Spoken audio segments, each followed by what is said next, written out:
à la personne de notre bien-aimé frère. Nous étions sortis pour voir, parce que j'annonce déjà à l'église, dans cette salle que nous sommes, les 10 et les 20 avril ici, il y aura les gens de Lausanne, les autorités qui viendront. La marche vers le désert. Ils sont sortis de là où ils étaient, ils allaient quelque part. Comme nous, si nous nous disons nous sommes des chrétiens, nous devons sortir du monde pour aller vers la terre promise. Si tu ne sais pas ça dans ton cœur, mets ça dans ton cœur aujourd'hui, ce matin. Sache que non, un chrétien, celui qui s'appelle chrétien, c'est celui qui est sorti du monde. Il va quelque part.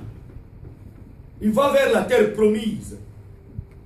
Mais je vais tirer quelques points là-dedans. Parce qu'ils sont sortis. Mais ils ne sont pas tous entrés dans la terre promise. Alléluia. Est-ce qu'on se comprend? Amen. C'est pourquoi c'est quelque chose que j'ai tiré dans la Bible. La Bible me dit, la marche vers le désert. Dieu sait ce que toi tu es. Peut-être toi tu ne sais pas ce que toi tu es. Mais Dieu sait ta position. Dieu sait ce que toi tu es devant lui. Parce que Dieu savait. Dans la parole que j'ai prêchée le dimanche passé, la Bible dit, Dieu savait si je les amène d'ici jusque-là, ils vont pas comprendre. Parce que Dieu savait dans les chemins vers la terre promise, beaucoup vont se détourner. C'est ça ce que la Bible me dit. Dieu savait. Et c'est pourquoi la Bible me dit que Dieu les a fait un détour vers la mer Rouge. N'est-ce pas? Amen. Dieu les a menés vers la mer Rouge pour voir leur capacité de leur foi. La capacité de leur foi. Est-ce qu'ils vont garder la foi en moi ou en quelqu'un? Et nous avons pris beaucoup d'exemples. N'est-ce pas? Amen. Nous avons donné l'exemple que non, Moïse est parti à la montagne parler avec Dieu. N'est-ce pas? Amen. Mais les peuples qui sont restés en bas, qu'est-ce qu'ils ont fait? Ils ont fait quoi? Si vous avez bien compris la parole. Ils ont commencé à murmurer. Ils ont commencé à dire, mais cet homme-là, depuis qu'il est parti à la montagne, il est resté là-bas. Mais Moïse est parti de la montagne pour lui-même. Il est parti pour qui? Pour le peuple. Il est parti à la montagne, prendre la loi et amener vers le peuple. Mais le peuple qui est resté en bas commençait à murmurer. Quand en lisant la parole du Seigneur, je vis tout simplement le peuple murmurer. Même dans la famille de Moïse, n'est-ce pas? Nous avons lu quoi? Aaron et Myriam, n'est-ce pas? Ils ont fait quoi?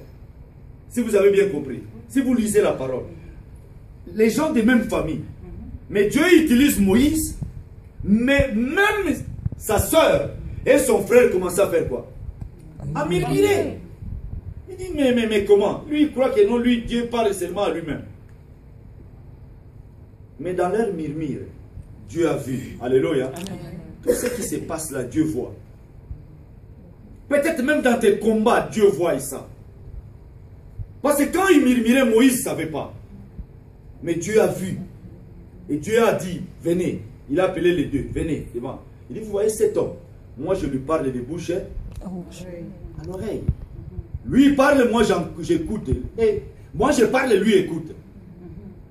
Dieu parle aux gens de la famille de Moïse. Il leur dit clairement. Et Dieu, la Bible dit, Dieu ne laisse pas impuni un péché comme ça. Comme ils ont murmuré, il devait être puni. Il devait être faire quoi? Puni. Mais regardez maintenant, les gens, même les hommes de Dieu, même les enfants de Dieu, s'ils pêchent, est-ce que Dieu le punit? Dieu le punit. Mais là, le livre de Jacques, qu'est-ce que le livre de Jacques nous dit? Il dit, si nous sommes réellement des enfants de Dieu, hein? Si nous sommes des enfants de Dieu, des enfants d'abord, n'est-ce pas? Mais qui appartiennent à Dieu. Si nous sommes des enfants qui appartiennent à Dieu, Dieu va nous punir. Moi, j'ai puni mes enfants, n'est-ce pas? Moi, j'ai dit à ma fille, grâce comme elle est là, j'ai dit, écoute, tu as grandi. Je ne te toucherai plus. Mais fais ce que moi je veux. Si je dis oui, oui. Si je dis non, non. Parce que c'est mon enfant. C'est ma fille. Mon grand garçon, c'est la même chose. À un certain moment, j'ai dit, écoute, je ne te toucherai plus. Parce qu'il a mûri. Vous savez, un chrétien qui a mûri, c'est un chrétien qui comprend les choses qu'il faut faire. Mais je vois même maintenant, il n'y a pas beaucoup de chrétiens qui ont mûri. Maintenant, les chrétiens, ils suivent les chants. Écoutez, ne suivez pas un homme.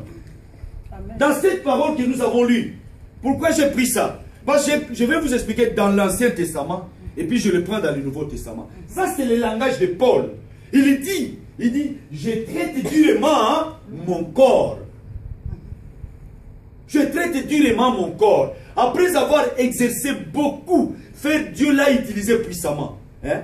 Dieu l'a utilisé puissamment. Après, il a peur. Malgré que Dieu m'utilise. Moi, j'ai peur que non. Parce que ce que Dieu fait avec lui ne l'amènera pas au ciel. Alléluia. Amen. Tous les gens que vous voyez, les gens que Dieu les utilise là puissamment, même s'ils font tomber les gens, même si les gens sont ressuscités, même s'ils sont guéris, mais s'il y a une petite chose, s'il y a une miette de choses dans sa vie, il n'héritera pas le royaume de Dieu. Alléluia. Il n'héritera pas le royaume de Dieu. Dieu ne dira pas, écoute, parce que tu as fait le miracle, moi je vais t'amener au ciel. Non. Non, mes bien-aimés. Alléluia. Et si toi tu as mis ta foi en lui, tu as mis ta foi au miracle, tu as mis ta foi au prodige, tu vas être comme les enfants d'Israël. Ils ont vécu le miracle devant Pharaon, n'est-ce pas, papa? Amen. Ils ont vécu le miracle. Ils ont vu des grandes choses. Mais devant la mer rouge, ils commençaient à bouder. Il dit, mais il fallait nous laisser de l'autre côté. Il fallait nous laisser de l'autre côté. Après avoir vécu de grandes choses. Mais ils ont dit, écoutez, je vous dis ça parce que j'ai vu. J'ai vu des païens qui aiment les miracles. On était là avec le pasteur Maxime Lévent. Et dernièrement, même un homme de Dieu nous a dit, il y avait, je mets ça à côté. Je dis, cet homme qui était paralytique, où la Bible dit que non, l'ange descendait bouger de l'eau, n'est-ce pas? Je savais quel âge? 33. Hein? Mais tu peux imaginer, la personne, un homme de Dieu nous a prêché ça. Il a prié entre parenthèses. Il dit, lui, il était malade avant que Jésus naisse. Mais jusqu'à ce que Jésus est né, Jésus a grandi, Jésus a grandi, Jésus a 20 ans, Jésus a 30 ans, lui il est toujours malade. Est-ce qu'il n'y avait pas des hommes de Dieu pendant ce temps-là? Il y avait. Parce que l'ange descendait. Lui, en tant que paralytique, il restait là. Jusqu'à ce que non. Lui, Jésus a atteint un âge moins que la maladie que lui il avait. Après, quand Jésus est venu, parce qu'il a croisé Jésus. Amen. Alléluia. Amen. Il a croisé qui? Jésus. Il n'a pas regardé à un homme. Si tu regardes à un homme, un jour tu seras déçu. Quand Dieu va t'ouvrir les yeux, il dit regarde cette personne. Ce que moi j'ai fait, depuis que moi je me suis donné au Seigneur, je ne le fais pas à l'aventure. Je ne suis pas grand, je ne suis pas petit, je suis à mon niveau. Je vous dis, je suis à mon niveau. Mais là, cette parole, il dit, je ne fais pas à l'aventure. Et puis la Bible dit, je frappe, non pas comme battant l'air. Vous savez battre à l'air, c'est taper comme ça. Vous savez, c'est comme dans les terrains. Hein? Vous savez, les boxeurs, ils sautent, non? Il est là devant. Lui, il connaît bien. Hein? Moi aussi, je n'ai jamais fait le sport. Hein? Papa le faisait devant moi. Il est déjà de l'autre côté. Moi, j'attaque là dans le fil. C'est ça nos prières que nous faisons. Nous tapons en l'air. L'ennemi, il est déjà de l'autre côté. Nous, nous sommes en train de le faire en l'air. Nous courons dans le vide. Nous servons le Seigneur dans l'aventure. Nous aimons le Seigneur dans l'aventure. Or, la Bible dit, moi, je traite durement mon corps. Parce que c'est le corps qui nous pousse à être loin du Seigneur. Le corps, la chair a des désirs contraires à l'esprit. Mais nous devons mourir les corps. Nous devons faire mourir nos corps. Parce que c'est dans le corps, il y a les yeux, il y a les pensées, il y a ce que le pasteur Maxime nous a parlé, les 5 sens. Hein? Les 6 sens. C'est là où il y a les désirs, il y a tout qui nous pousse à être loin du Seigneur. Tu vois qu'il y a quelqu'un qui aime le Seigneur, mais des fois tu le regardes comme ça, tu es étonné de ce qu'il fait. Peuple de Dieu, ouvrez les yeux. Nous devons ouvrir les yeux spirituels pour voir que non, ça c'est dangereux. Ça c'est bien ou c'est pas bien. Et tous ces gens qui vivent les miracles, ce n'est pas la personne qui l'a guéri, c'est sa foi qui l'a guéri. Amen. Alléluia. Amen. Si toi tu mets, moi j'ai dit une fois, j'ai prêché la parole. Je disais à quelqu'un, j'ai dit écoute, si toi tu crois en moi, tu crois vraiment que non, cet homme-ci me touche, je serai guéri. Et tu vas vivre le miracle. Hein? Alléluia. Amen. Tu vas vivre le miracle. La Bible dit Paul marchait, même son ombre guérissait les malades. Ce n'est pas Paul qui guérissait, mais parce que ces gens-là avaient la foi. Ils avaient la foi. Vous savez, il y a un nom là-bas.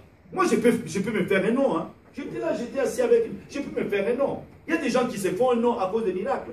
Mais dedans, mais au ciel et dans la terre promise, combien sont entrés?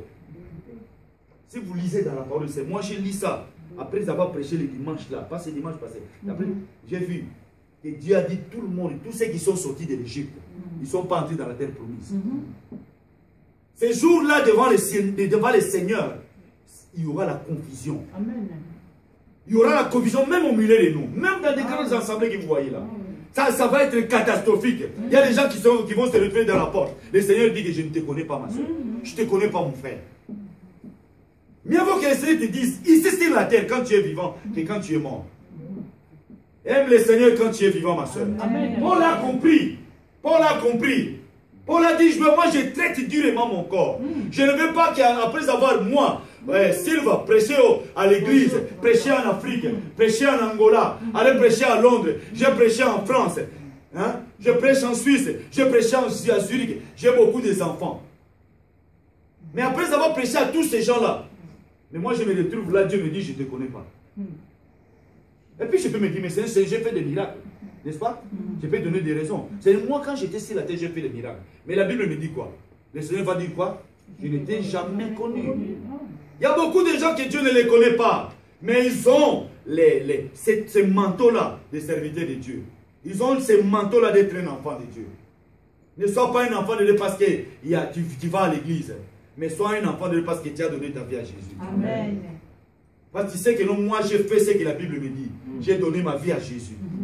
Il y a beaucoup qui viennent à l'église mais ils ne donnent pas leur vie à Jésus. Il y a beaucoup qui viennent à l'église parce que l'église là il y a beaucoup de monde. Dieu peut permettre que nous, au milieu de nous, que nous puissions changer cette salle. Personne qui monte. Dieu fait chaque chose à son temps. Amen. Mais ce n'est pas que les autres ils ont disparu, mais ils sont là. Mais Dieu il les a mis un peu à côté. Ils continuent à servir le Seigneur. Ne suivez pas un homme, alléluia. Parce que les jours où tu vas les découvrir, où il ne sera plus là, tu vas chercher l'homme. Tu vas chercher l'homme. Je vous dis, l'internet, la communication attire beaucoup. J'étais dans ma maison, j'ai entendu avec